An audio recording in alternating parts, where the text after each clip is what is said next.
Bueno, un saludo a los hermanos de la Iglesia Bíblica. Jesucristo es el Señor en la ciudad de Halton, Texas. Este es el pastor Gilberto Miguel Rufat y vamos a estar bosquejando el segundo tópico, el segundo punto de la Confesión Bautista de Fe de 1689, aquel que trata el tema de Dios y de la Santa Trinidad.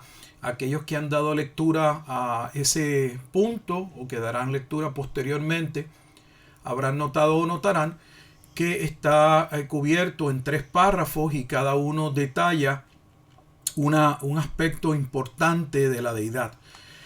En el primer párrafo, lo que se exalta, lo que salta a la luz, es que solo existe un único y soberano Dios, quien es la causa de todas las cosas creadas. Él es quien las creó y quien las sostiene y quien gobierna sobre ellas, sean visibles e invisibles. Se pasa a ser un detalle de su naturaleza y atributos, básicamente de la perfección de su naturaleza. Y posteriormente se exalta que Él es el supremo bien y que en Él no habita el mal. Por lo tanto, Él no dará por inocente a los transgresores o a los pecadores.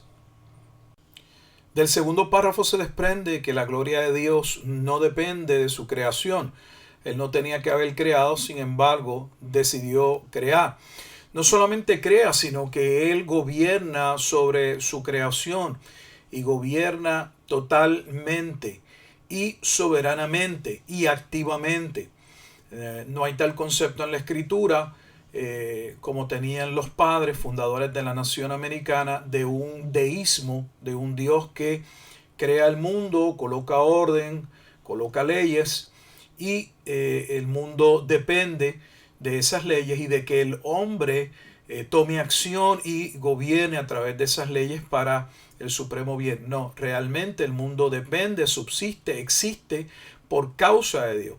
Así que esto es sumamente importante. Él no solamente creó el mundo, Él realmente gobierna sobre el mundo. Su gloria no depende del mundo. La gloria de Dios es parte de su propia esencia. Sin embargo, Dios determinó manifestar su gloria en el mundo, no solo a través de la creación y de las cosas creadas, sino sobre todo en ese glorioso plan de redención en la persona de Jesucristo, en quien están escondidas toda la sabiduría y el misterio de la deidad.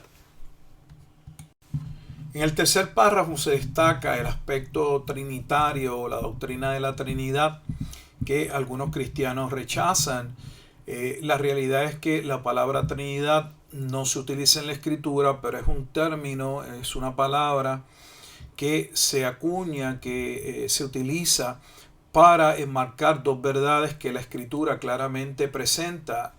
En primer lugar, la unidad de Dios y a la vez la diversidad, o sea, que hay una esencia y 3 subsistencias, a saber, la persona del Padre, la persona del Hijo y la persona del Espíritu Santo, quienes a través de ese soberano plan de Dios o de la revelación de las Sagradas Escrituras juegan un papel primordial en conjunto para la obra de la salvación de aquel remanente, de aquel pueblo que Dios determinó, como bien especifica Efesios, la epístola, salvar antes de la fundación del mundo.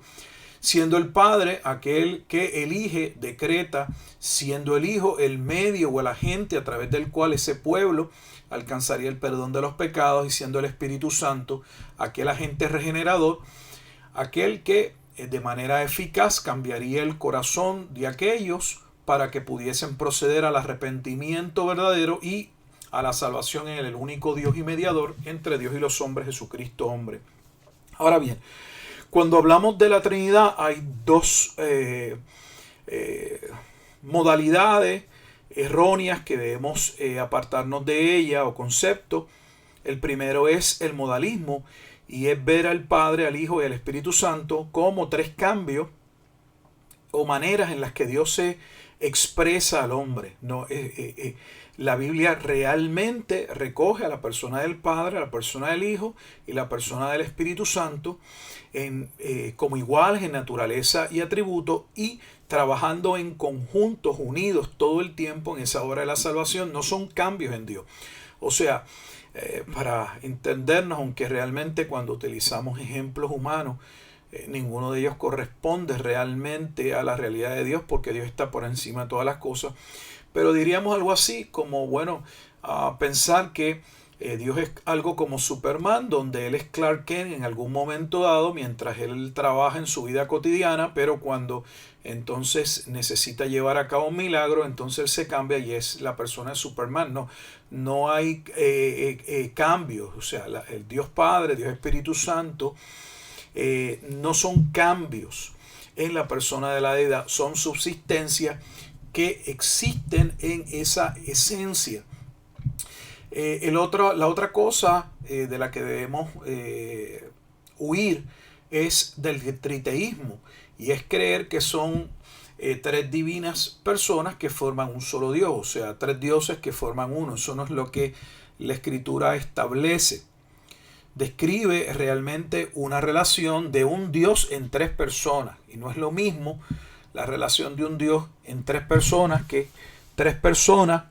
que se unen para formar un Dios. Este concepto va mucho más allá y ha habido de nuestra mente, porque la realidad es que uno más uno, como otros han indicado en términos, no sé, de matemática o de lógica, no es uno, pero no estamos hablando de lógica ni estamos hablando de algo que humanamente podamos realmente comprenderlo. Estamos hablando de entender la esencia de Dios, y debemos reconocer que nosotros somos finitos. Sin embargo, el concepto trinitario nuevamente no es un término inventado, es un término que corresponde a lo que la Escritura realmente enseña. Así que, y es la manera en que Dios se revela a nosotros, y por lo tanto es la manera en que la iglesia históricamente lo ha conocido. Entonces, será hasta la próxima, hermano. Adelante en el Señor.